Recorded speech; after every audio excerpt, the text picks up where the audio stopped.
Chers étudiants, bonjour, bienvenue pour ce direct pour le compte de Subbaro, lors duquel on va justement évoquer un certain nombre d'éléments qui sont justement des éléments qui vont permettre, par rapport à ce direct, de traiter de la thématique suivante, qui est une thématique quand même assez difficile, à savoir justement de traiter de l'hypothèse la thèse selon laquelle l'épreuve de note de synthèse ne serait pas une épreuve qui est une épreuve aléatoire. Alors je vais attendre un petit peu que tout le monde puisse se connecter. On est un petit peu en avance par rapport à ce direct. On avait déjà fait un direct le mois dernier qui était consacré celui-ci à tout simplement au fait qu'il n'existait pas trop d'avocats en France. Donc ça c'est une thématique qui est souvent abordée par rapport à ce cas qui est souvent tout simplement édicté de cette façon-là. Et là, on va partager sur différents groupes Facebook cet élément, ce direct à proprement parler. On va voir un petit peu ce qu'il en est. Voilà, donc on va partager ça dans le groupe Actualité CRFPA et sur le groupe de la promotion de Subbaro, bien évidemment. Ici, nos étudiants ont fait leur rentrée la semaine dernière et ils sont bien courageux, commencé à composer. Donc c'est un élément qui est tout aussi important. Groupe Actualité CRFPA, donc je dirige depuis un moment et que j'ai créé et qui justement prévoit ces différents éléments. Donc, est-ce que c'est une épreuve qui est ou non une épreuve aléatoire? C'est vraiment la question qui est tout simplement souvent posée. À ce titre-là, souvent les étudiants, quand ils s'inscrivent, c'est une épreuve qu'ils redoutent particulièrement, cette épreuve. Voilà, on a plusieurs justement sons de cloche sur cette question-là. Et pourtant, on est néanmoins sur une épreuve qui est une épreuve qu'il est, je dirais pas facile de dompter, mais une épreuve qu'il est possible, en tout cas, de maîtriser d'une façon ou d'une autre ce type d'épreuve-là. Cette épreuve donc de note de synthèse. Alors, cette épreuve de note de synthèse, tout d'abord, on va un petit peu en rappeler ce qu'elle en est, sa nature. À ce titre-là, simplement reprendre l'élément qui est l'élément essentiel sur la question, c'est-à-dire l'arrêté du 17 octobre 2016 fixant le programme et les modalités de l'examen du CRFPA. Dans cet arrêté, il est indiqué au sein de l'article 5 qui fixe les différents types d'épreuves, que les épreuves d'admissibilité comprennent une note de synthèse rédigée en 5 heures à partir de documents relatifs aux aspects juridiques des problèmes sociaux, politiques, économiques ou culturels du monde actuel. On voit que ce n'est pas spécialement d'ores et déjà des aspects qui sont d'ordre juridique. La note est affectée d'un coefficient 3. On va y revenir, ça peut avoir son importance cet aspect-là. L'autre élément étant quoi? Qu'il y a également une épreuve d'ordre des obligations, coefficient 2, une épreuve d'option, il y a les différentes options qui existent en la matière, affectée d'un coefficient 2, et une épreuve de procédure affectée également d'un coefficient 2. C'est-à-dire qu'on a 4 épreuves, la note de synthèse et l'épreuve affectée d'un plus fort coefficient par rapport aux autres. Alors bien évidemment, par rapport à cette dynamique-là, toute l'idée c'est justement comment est-il possible de traiter et de développer ses compétences en la matière. D'ores et déjà, on voit que ce n'est pas une épreuve à proprement parler juridique. Et après, on verra justement ces différents éléments qui consistent simplement à dire que on est quand même sur quelque chose qui n'est pas, une épreuve en tout cas, qui n'est pas ici, nécessairement une épreuve qui est une épreuve facile à préparer et qui n'est pas à proprement parler juridique. Donc comment est-ce qu'on va pouvoir préparer ces différents éléments? Alors, pour y revenir, tout simplement, ce nouveau format, soutenez que, d'abord s'inspire de la façon dont sont formulés un certain nombre de sujets du grand taux de l'examen du CRFPA et justement permettent de traiter ces éléments-là de façon tout à fait, prégnante et importante. Alors, pour traiter le sujet à proprement parler, effectivement, on débute par cette question qui est une question qui est statistique au départ. La note de synthèse est une épreuve prévue à l'examen d'entrée du CRFPA qui est affectée d'un coefficient qui est un coefficient important, le coefficient le plus important des différentes matières d'admissibilité. Et si on regarde également par rapport à l'admission, la note de synthèse est l'épreuve affectée d'un très fort coefficient, même coefficient que l'épreuve du grand oral, qui, on le verra une autre fois lors d'un prochain épisode de ce type-là, est une épreuve qui, cette fois, est une épreuve, celle-ci du grand O, qui, ici, est vraiment une épreuve à la mort subite. Lorsque l'on a une mauvaise note au grand O, c'est vraiment un élément qui est tout aussi particulier. Ce point-là est un point qui a pu être discuté à un moment donné.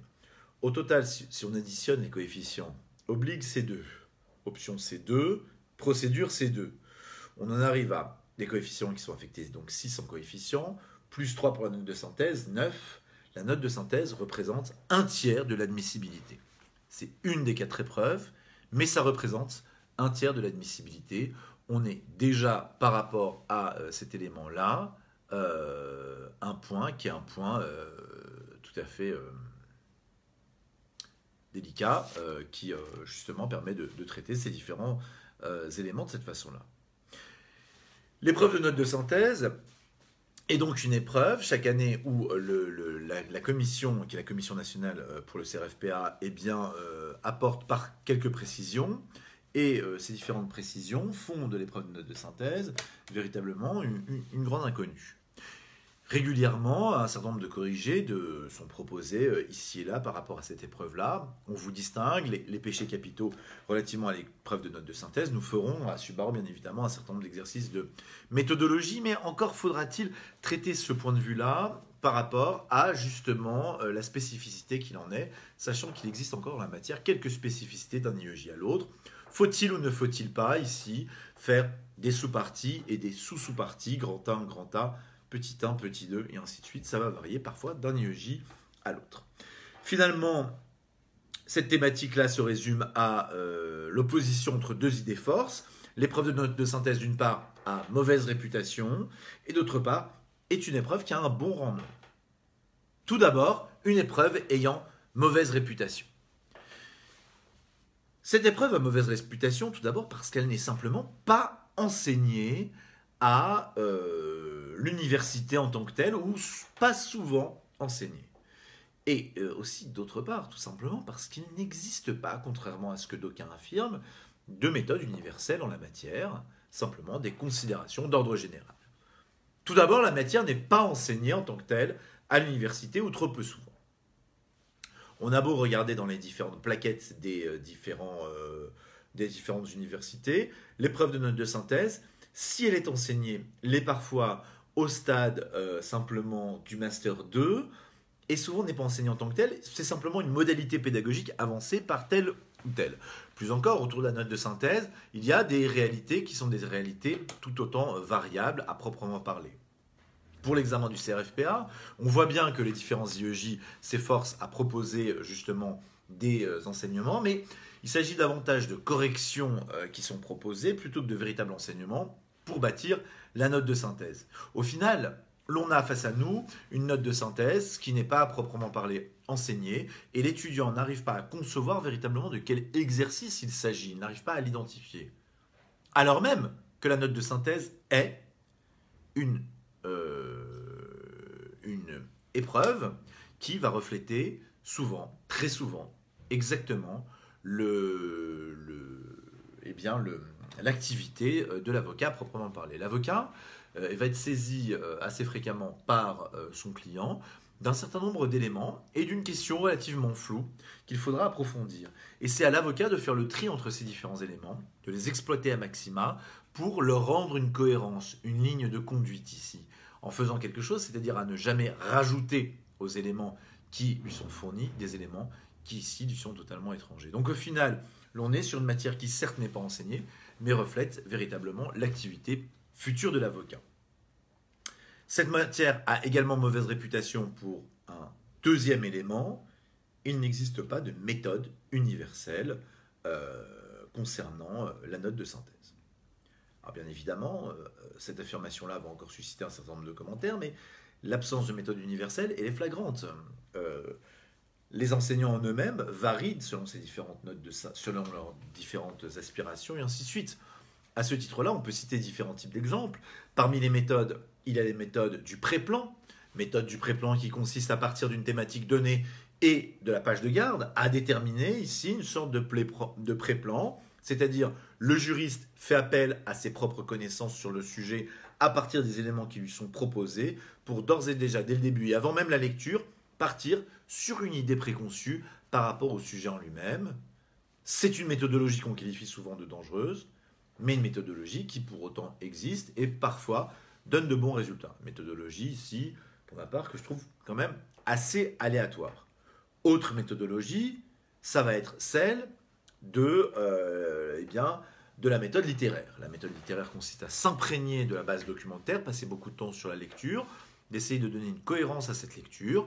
Je vais lire la note de synthèse en partant du tout début vers la fin, c'est-à-dire d'un point de vue chronologique, en classant les documents selon leur nature, doctrine, jurisprudence, loi et, on va dire, autres documents. Autres documents, c'est peut-être des infographies, c'est peut-être des articles de presse et ainsi de suite. Bon, on a comme ça cette méthode littéraire.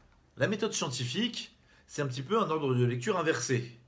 Ça suppose aussi de partir sur la doctrine la plus présente, en se disant dans cette doctrine la plus présente, je vais pouvoir inclure la plupart des autres documents et d'éliminer ces différents autres documents.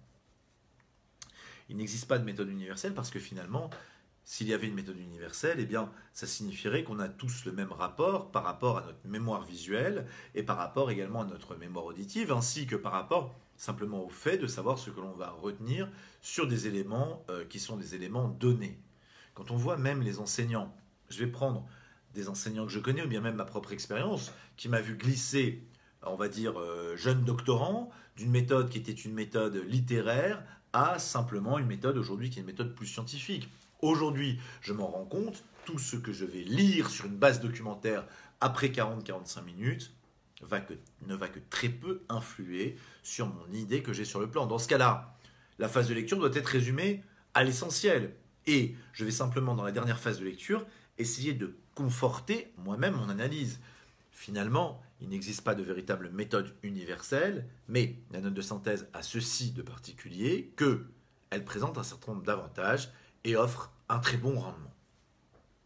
Deuxième temps de l'analyse à proprement parler, ce deuxième temps de l'analyse va résider dans cette assertion assez spécifique.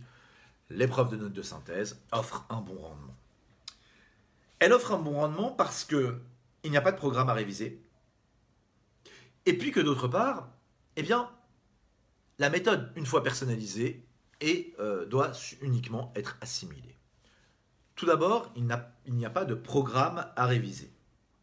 Une absence de programme à réviser, alors de tout à chacun, on peut se dire, bon, il n'y a rien à faire finalement pour la note de synthèse. C'est totalement faux, bien au contraire. La note de synthèse, pour avoir les meilleurs résultats en note de synthèse, il est bon de s'imprégner de l'actualité. L'actualité, ce sont les thématiques d'ordre juridique. À ce titre, faire une veille juridique est utile. On sait par exemple que la lecture fréquente du Dalloz Actualité peut être particulièrement utile. Si vous n'aimez pas le Dalloz Actualité, les dépêches du juriste-classeur, ou encore d'autres éléments qui sont liés à l'actualité. Pourquoi pas la lecture de mon blog, dès que j'aurai le temps de le réalimenter à nouveau, eh bien, permet, le cas échéant, de se tenir au courant de l'actualité des différentes thématiques d'ordre général qui peuvent exister. Cette veille juridique, l'année du CRFPA est tout particulièrement utile pour non seulement la note de synthèse, mais aussi le grand oral du CRFPA qui viendra par la suite. En tout cas, je vous le souhaite. L'absence de programme à réviser, ça signifie que les révisions doivent être organisées différemment. Ces révisions, finalement, vont devoir porter, à proprement parler, sur la forme. Le programme du CRFPA l'indique de toute façon très clairement. Ce sont les aspects juridiques des problèmes sociaux, économiques, culturels du monde actuel. L'actualité, très fréquemment, a ici une influence sur cette épreuve de note de synthèse qui va porter sur une thématique d'actualité. C'est toujours une bonne chose que d'avoir déjà quelques certitudes par rapport à ces éléments. Et quelle bonne surprise pour les étudiants qui sont concernés pour travailler ces différents éléments. Et puis, le directeur de prépa, en l'occurrence Sublaro que je suis, ne peut ici que systématiquement être heureux, à charge pour eux de ce que bien évidemment, ils puissent se manifester ou pas, mais de constater qu'il n'est pas peu fréquent d'avoir des étudiants qui valident leurs écrits, ce qui est l'objectif final, avec la note de synthèse. Quand on examine bien les coefficients, figurez-vous bien de ce que représente un 13 en note de synthèse, coefficient 3. C'est 9 points d'avance qui sont pris. Un 13 en note de synthèse va vous permettre, le cas échéant, de rattraper, c'est difficile, je m'impose à moi-même une colle, un 5,5 par exemple, sur l'épreuve de droit des obligations. Alors, non pas que l'épreuve des droit des obligations est une épreuve qui soit ici insurmontable, mais c'est quand même une épreuve qui peut être, le cas échéant, pour les pénalistes, pour les publicistes, pour les internationalistes, délicate parfois à appréhender. La note de synthèse ici, sans programme, simplement en suivant l'actualité, eh bien, va supposer finalement un exercice et un seul, c'est la dernière sous-partie en question, c'est-à-dire une méthode à personnaliser.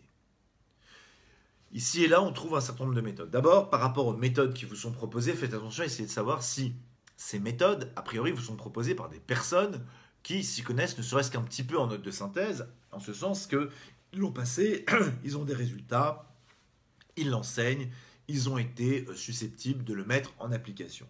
Bon, cette méthode-là est la méthode en question. Il va falloir, je vous dis, dans les grandes catégories de méthodes, travail autour de la page de garde, le pré-plan, méthode analytique, méthode, ça peut-être un autre jour dans les workshops, on va dire de ces différentes méthode littéraire, méthode scientifique, à partir de la méthode utilisée.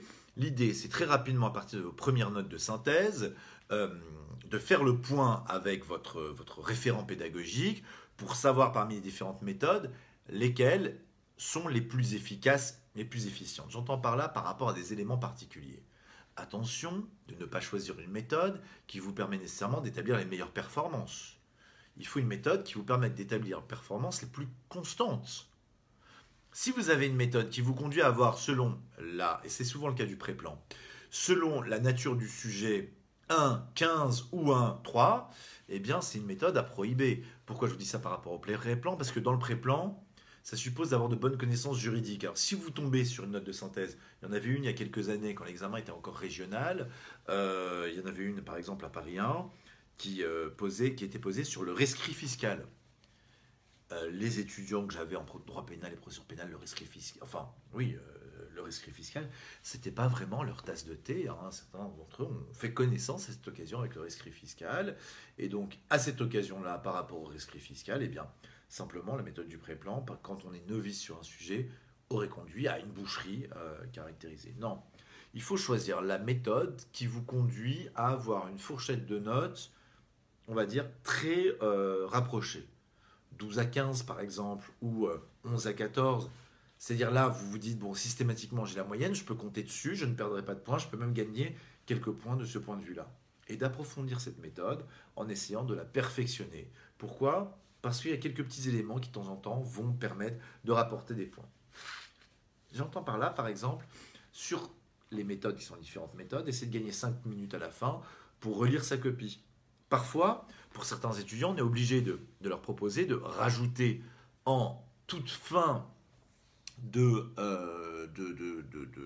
travail, de rajouter leurs différents éléments, en toute fin d'élaboration du plan, une phase de titrisation. Alors ça, c'est important pour certains d'entre vous qui vont avoir des difficultés pour problématiser le sujet, ou en tout cas pour la problématique, c'est-à-dire le fil rouge de la note de synthèse à proprement parler. Retravailler les titres, avoir des titres qui sont assez, comment on va dire, glamour ici, des titres qui justement véhiculent en eux-mêmes une certaine forme de tension juridique, peut être tout à fait utile et permettre de modifier la copie. Dans une épreuve qui est essentiellement formelle, avoir des titres qui sont des titres justement qu'on a bien travaillé en travaillant des titres grand 1 avec grand 2, grand A avec grand B au sein de chaque sous-partie, va vous permettre de mettre en valeur davantage votre copie au titre d'un certain nombre d'autres éléments. Par les entraînements, on trouve sa méthode. Et par la suite, les révisions se résument à quoi? Elles se résument essentiellement à reprendre toutes ces copies sur lesquelles on a composé, à comparer les annotations qui vous sont proposées, et à partir de là, d'essayer justement de voir ce qu'on peut faire pour se perfectionner et corriger ces défauts essentiels. Au final, ce travail-là, qui est un travail qui est tout à fait essentiel, souvent, j'ai coutume à dire pour les étudiants, alors certains ils n'aiment pas l'épreuve de procédure, jamais procédure pénale, hein, ça tout le monde adore, mais certains étudiants n'aiment pas l'épreuve de procédure. Donc pour ces étudiants-là, leur dire non, qu'il ne faut absolument pas s'offusquer parce que peut-être c'est la dernière fois qu'ils vont faire une épreuve de ce type-là. Pareil pour le droit des obligations, mais s'agissant des notes de synthèse, vous ferez systématiquement des notes de synthèse dans le cadre de votre activité d'avocat, des notes de synthèse qui porteront justement sur des activités qui vont être des activités proposées par vos clients pour bâtir justement les droits de la défense à proprement parler. En conclusion, je dirais donc que l'épreuve de note de synthèse est une épreuve qui est originale, qu'il faut savoir dominer, car pour cette épreuve, plus que pour toute autre, la forme prime sur le fond. Voilà, je vous remercie. Est-ce que, avant d'interrompre ce live, est-ce que vous avez des questions relativement à justement cette thématique-là? Est-ce que l'épreuve de note de synthèse se trouve qui passait le CRFP cette année est une épreuve que vous redoutez, ou est-ce qu'au contraire vous vous dites super, c'est quand même quelque chose que je vais réussir à dominer allègrement? Alors, est-ce que vous avez des questions, quelques questions? Alors, vous voyez, ce type d'exercice permet vraiment cela dans ce type d'hypothèse, c'est-à-dire vraiment en se limitant sur une durée de temps précise, de présenter une thématique de façon particulière et approfondie qui reflète véritablement davantage ces éléments relativement à la note de synthèse. À ce titre, dans les commentaires, mais aussi par mail, plusieurs d'entre vous l'ont fait. Vous pouvez suggérer que d'autres thématiques puissent être abordées. Il y en a eu plusieurs qui ont été suggérées. Une que j'ai failli traiter ce soir, mais qui était un peu trop, on va dire, clivante, et c'était simplement de dire soutenez qu'une prépa n'est pas indispensable à la réussite du CRFPA, qui est une thématique assez sympa. Il y en a beaucoup qui tournent autour de l'épreuve de procédure également. Voilà ce qu'il en est, ou encore à la correction des copies. N'hésitez pas.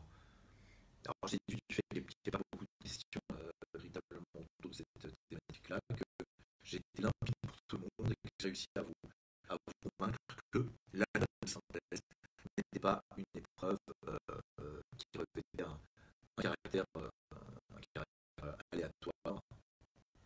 Alors, voici une question intéressante, c'est par rapport au choix de la note de synthèse. C'est vrai que de ce point de vue-là, la commission, on va dire, est assez libre par les soumises aux contraintes de l'arrêté et également donc, les contraintes qu'elle se limite elle-même. L'idée, c'est la note de synthèse qui doit traiter des aspects juridiques des problèmes du monde actuel. C'est déterminé assez globalement par la commission en elle-même. Ça peut porter sur tout type d'aspects, mais il y a quand même une dimension juridique qui existe en la matière. Ça ne peut pas être tout à fait utile. Alors, par ailleurs, il y a votre question, Frédéric. C'est une épreuve assez ludique, des astuces, des méthodes de lecture rapide. Alors, il y a plusieurs méthodes de lecture rapide. Il y a, et prenez par un enseignant ici, la méthode de lecture en diagonale, qui me paraît magnifique. Tu lis le premier mot de la première ligne, le deuxième mot de la deuxième ligne, comme ça, et tu réussiras à appréhender toute une page comme ça. Moi, j'ai réussi, je me perds plus qu'autre chose. Je ne pense pas que ce soit particulièrement utile. Par rapport à la lecture, l'idée de façon générale, mais sur les articles, par exemple, de doctrine, où tu as assez calmement sur les articles de doctrine, une façon de sortir ce que tu as dit, c'est-à-dire la substantifique morale du sujet. La façon de faire, c'est la façon de penser dans les personnes qui ont rédigé des articles de doctrine, ont justement rédigé des articles d'abord. J'ai une question que, à bonne décision, je vais bien voir l'article de doctrine en question. Un article de doctrine contient, en général, à la fin, les propositions essentielles. C'est-à-dire, c'est là véritablement l'apport de l'article de doctrine. Mais très vite, très tôt dans l'article, tu vas avoir la problématique. Et comme c'était par définition publié par le juridique, eh bien, pour convaincre l'éditeur ici de choisir cet article, souvent la problématisation est une problématisation qui est forte en la matière, c'est-à-dire que d'abord cette problématique, une problématique expressément formulée, parfois rappelée sous la forme d'une question. L'essentiel de l'article repose posera dans ses premières lignes en la matière, après la présentation du sujet. Donc, l'introduction, juste avant la question et l'annonce de plan. Là, on a des éléments qui sont les éléments absolument essentiels dans la matière. Ensuite, il y a bien évidemment la formulation du plan et les idées fortes, sachant que généralement on dit que c'est pas dans le grand 2B qu'on va formuler les plus grandes propositions. Non, effectivement, ça intervient à la fin. Bien sûr, il va de soi, ainsi que ça fait parfois, on confie assez fréquemment aux étudiants une difficulté dans la phase de lecture, quelques petits trucs, mais alors là encore une fois, c'est vraiment selon la façon et de lire de l'étudiant. Ça peut être différent selon l'étudiant qui va passer 1h15 sur la phase de lecture ou 3 heures. On a vraiment, eh bien, ça sera dans la matière. Et surtout, on ne cherche pas à comprendre les étudiants qui ont besoin de 3 heures pour lire, de lire en moins de temps s'ils arrivent ici à tenir dans les 5 heures à proprement parler. Pour ma part, je suis désormais incapable, j'étais parfaitement au début. Pour ma part, il faut vraiment qu'au bout d'une heure, j'ai fini la lecture. Sinon, suite à l'ennui, intervient la fatigue. La fatigue intellectuelle, c'est-à-dire le sommeil. Pour bien retenir, après, il ne faut pas perdre de temps non plus dans le fait d'aller rechercher l'information. Beaucoup fonctionnent sur un système qui est un système de fiches à proprement parler. Je lis ma base documentaire, je fais des fiches. C'est mon cas. D'autres sont par contre coutumiers du stabilo, des élèves, des aficionados du stabilo. Ils misent ici sur tout type de stabilo, autour des différents documents, ils posent des petits post-it, etc. Le but, c'est d'être à l'aise et de gagner du temps. Post-it, stabilo, on fait appel davantage à la couleur. Les fiches, en réalité, font appel à quoi? Fait de lire soi-même ce que l'on écrit, c'est-à-dire de faire une opération déjà intellectuelle qui réside dans le fait de qu'ai-je retenu de tel article. Dans ce cas-là, Frédéric, vous êtes plus concerné par ça. L'idée va être de reprendre dans l'article ce qui vous intéresse le plus dans la fiche en elle-même. Et ce qui vous intéresse le plus, c'est votre façon de traiter de ces différents éléments. À la fin, vous regroupez les différents points en elle-même. Moi, j'aime bien travailler autour de possibilités sur la rédaction, c'est-à-dire un documentaire. Souvent, l'article de doctrine essentielle va inclure la jurisprudence qui est citée document 8, celle qui est citée document 12, etc. Ça vous permet déjà de voir que ce document-là est déjà une forme de pré-synthèse de tout ce qui est contenu dans les différents points. Voilà, l'idée, c'est ça va vous apprendre à vous connaître davantage en termes de lecteur, mais aussi en termes d'analyse des différents documents proposés. J'espère avoir répondu à votre question.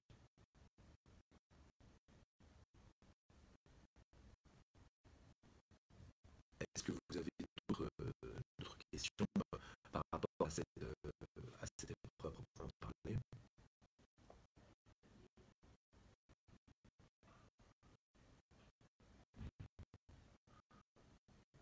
Voilà, c'est un aspect, on va dire, assez effectivement ludique. Je pense que c'est le mot qui, à mon sens, qui le caractérise le plus. Il y a différents cas à faire. Faut s'habituer. Faudrait que si je me permets un conseil, composer tout le temps. Voilà. Parfois, on vous dit les méthodes de synthèse, pas de subjectivité dans la note de synthèse. Ensuite, il n'y a pas non plus des éléments objectifs qui n'ont pas à être précis. Il faut citer tous les documents.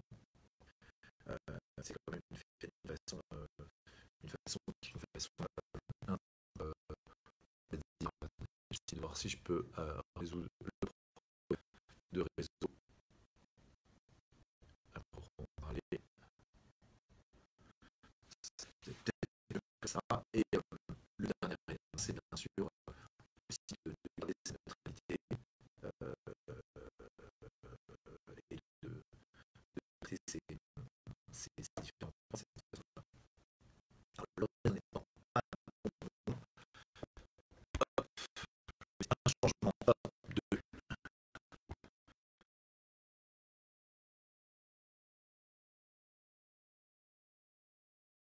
y arriver. Donc je vous rappelle, si vous n'avez pas pu suivre ce document, c'est-à-dire que sur soutenez que la note de synthèse n'est pas que l'épreuve n'est pas aléatoire. L'idée c'était simplement de traiter ça sous la forme de plusieurs types de sur un plan qui était bâti de la façon suivante. D'abord, l'épreuve a mauvaise réputation, elle n'est pas enseignée à la fac, il n'y a pas de méthode universelle. D'autre part, elle a néanmoins un bon rendement, le coefficient est très fort et l'autre élément c'était quoi? C'était que il n'y a pas de programme à réviser et qu'une méthode personnalisée est à réviser, est à assimiler. On avait traité ces différents éléments-là. Au travers des questions, je donnais quelques petits conseils sur ce développement-là. Est-ce que Ariane, est-ce que c'est rétabli un petit peu pour la connexion? Ina, est-ce que vous arrivez à suivre? Voilà ce qu'il en est. Hein, et je remercie pour sa générosité subie ma voisine de ce point de vue-là.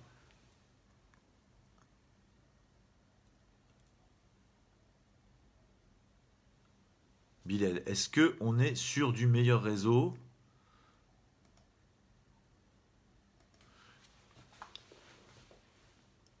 Ah bah oui, depuis peu, le temps de réagir par rapport à ces différents éléments. Est-ce qu'Ina, vous avez des questions par rapport à cette justement l'épreuve de note de synthèse, c'est pareil. Est-ce que vous avez des questions précises? Et à partir de quand, à peu près dans la vidéo, ça commençait à bugger?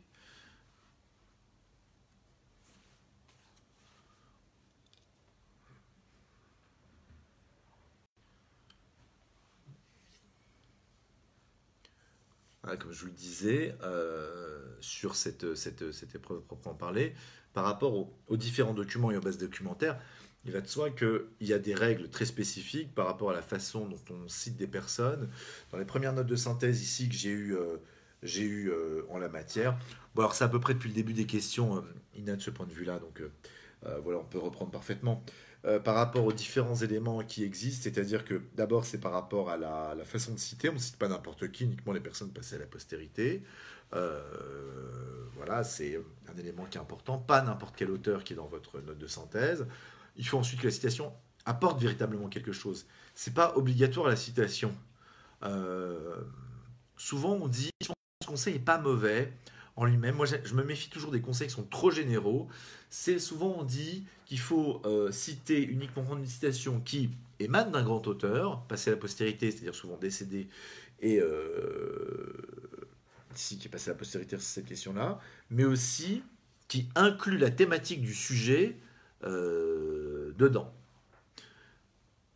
Très certainement, Frédéric, comme vous êtes vous-même un agent du Mossad, ce qui s'est passé, c'est que c'était crypté. Hein, c'est voilà ce qui s'est passé par rapport au fait que ça ait bugué. Donc, les auteurs susceptibles d'être cités sont les auteurs qui sont liés à la doctrine euh, importante, avec l'inclusion du sujet. Par rapport aux éléments de lecture, comme disait Frédéric, moi ce que je pense, c'est que sur sur la doctrine elle-même, l'essentiel d'un article figure dans l'introduction, le milieu de l'introduction, jusqu'au moment où la problématique est formulée, parce que souvent il y a une amorce de problématique assez longue où tout est expliqué. Ce sont les aspects essentiels. Après, c'est de l'inclusion. Et ce que je retiens très souvent de l'article de doctrine, c'est le plan. Et d'ailleurs, plus l'article de doctrine mentionne la jurisprudence ou des textes de loi qui sont dans d'autres documents, plus finalement je peux m'inspirer du plan de façon générale. La conclusion peut avoir une importance, mais vraiment très relative par rapport au reste des différents éléments. De même, par rapport à l'importance des documents, j'estime qu'un texte de loi est finalement assez peu utile, alors qu'il y a des jurisprudences qui viennent, il illustre une meilleure coloration à ces éléments-là. Prenez garde aussi à un élément, c'est que la méthodologie, par exemple, de Frédéric ne sera jamais la même que celle de Bilal.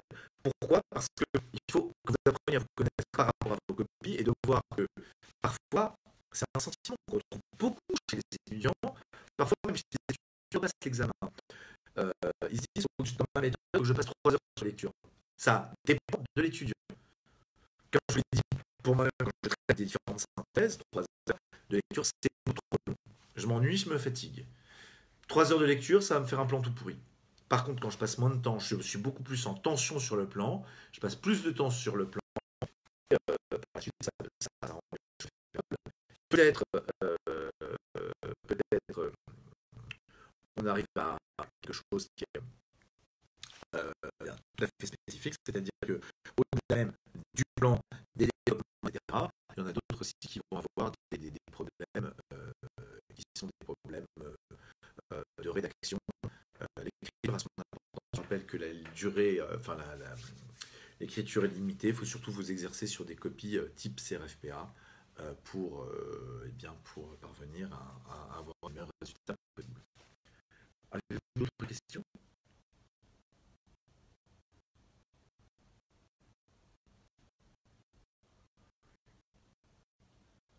Si vous n'avez pas d'autres questions, je vais vous laisser là. N'hésitez pas à poser toutes vos questions relatives à la note de synthèse, que ce soit sur ce live qui restait un temps sur la page Facebook, ou encore par mail à info@subaro.fr, info singulier @subaro.fr, afin que j'y réponde et que justement je vous sais beaucoup dans votre préparation qui a déjà, je pense, pris une phase plus active. Sachez que désormais, il y a, je pense, un certain nombre de préparateurs qui ont lancé leur préparation annuelle, un cas ici, qui permet toujours la possibilité de s'inscrire, même actuellement. Voilà, il y a des différents cours qui existent en la matière. Voilà, je vous remercie beaucoup et puis je vous dis à très bientôt. Et une mention toute particulière à mes étudiants d'Amiens que je retrouverai en amphi dès la semaine prochaine. Comme dit notre président de la République, quoi qu'il m'en coûte.